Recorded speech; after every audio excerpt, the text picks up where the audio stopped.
Wife বলছে আবু সাইদরে মারতো, হাত মেলায় দিয়ে বলছে মার গুলি গুলি করে দিলা গুলি তাও পর পর গুলি করলা,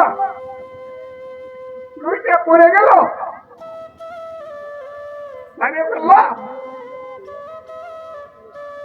ওইটা নরসিংদীতে ক্লাস 10-এ পড়ে একটা ছেলে সাহিব তার নাম, এই ছেলেটা গুলি খায় মরলো, রাস্তায় পড়ে মরলো।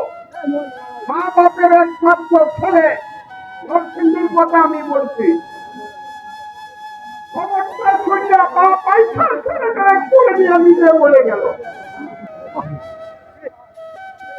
বাড়িতে লাশটা নেওয়ার পরে স্বামী এবং সন্তানের লাশ দেখে স্ত্রীও সঙ্গে সঙ্গে মারা গেল। এই বিচার হবে। ওই হারামজাদারা